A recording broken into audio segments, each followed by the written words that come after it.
Hey guys, I hope you're all well. I'm just going to continue on from the BMR video that I did there last week, and it's the time of year where a lot of people have been cutting body fat for the summer, trying to get abs, trying to get in shape for their holidays or festivals or photo shoots and so on. And now it's come the time to start adding some size.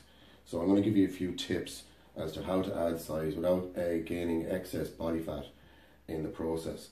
So I just have a few little pointers written down. So first of all, a lot of people typically go for the dirty bulk approach, which is total bullshit.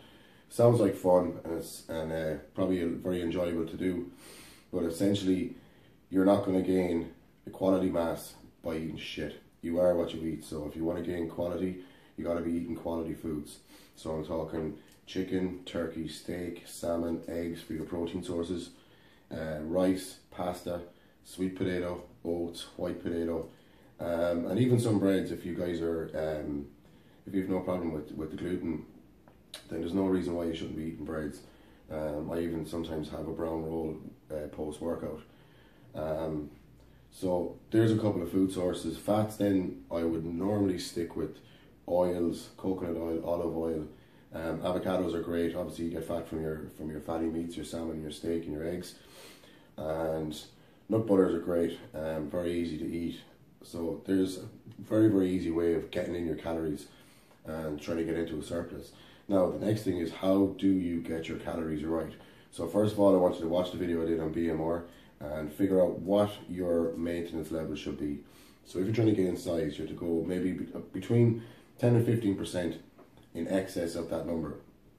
So what you want to do is you want to work out exactly how much carbs, proteins and fats you should be taking in based on the last video, and from that figure you want to start gradually tapering up your calories. So by gradually tapering these up nice and slowly, week by week, I'm talking about maybe between 3 and 5 grams of fat and between maybe 10 and 15 grams of carbs if you're a male, maybe 5 and 10 if you're female, depending on your own metabolism at the time.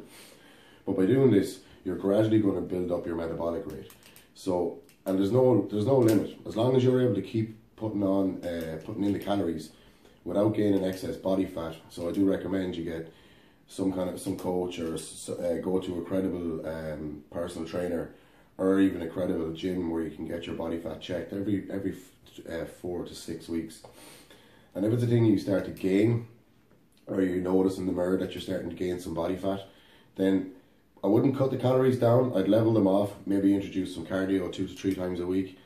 And once you see the body fat level off again, then push it again and keep going and keep going and keep going and get them as high as you possibly can. Because what this will do is it'll build a very strong metabolism. So next year or in a few months' time, when you go to diet again, you'll be able to diet on a lot more calories. And trust me, it's a lot easier. So for instance, myself, I'm dieting on 2,700 calories on a medium day. I'm on 2,500 on a low carb day, so I'm carb cycling. And on a high day, I'm having well over 3,000, could be 3,500 calories. Now, for a lot of people, they're bulking calories, but for me, I'm cutting on them because in my off season, I built a very powerful metabolism, and that's crucial. The other thing is, if you maintain a reasonable level of body fat in your off season, your body stays relatively sensitive to insulin. Now, insulin is an anabolic hormone. It's probably one of the most anabolic hormones in the body.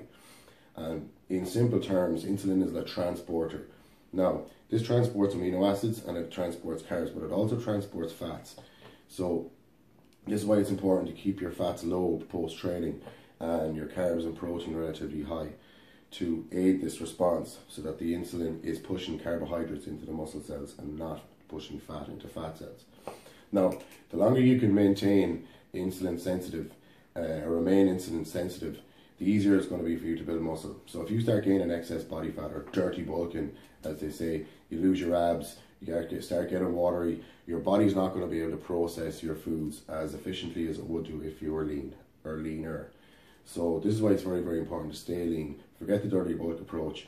It sounds like a lot of fun, but trust me, if you want to gain some quality size and some quality muscle and stay lean in the off season and keep your abs, follow these few tips and I can guarantee you after 6, 8, 10 weeks, you're going to see massive changes in your physique, and they're going to be noticeable, because if you're gaining size, whatever bit of size you're gaining on your dirty bulk, you're not going to fucking see it, because you're going to be covered in water and fat. So the leaner you can stay, the better it's going to be for your mind too, because you're going to see changes rather than just be waiting to cut and see if you've built anything at all. So I hope this video helps somebody, and I'd love to get some feedback from you and hear your thoughts. And looking forward to talking to you soon again, guys, and I have another good video coming up fairly soon in a few days.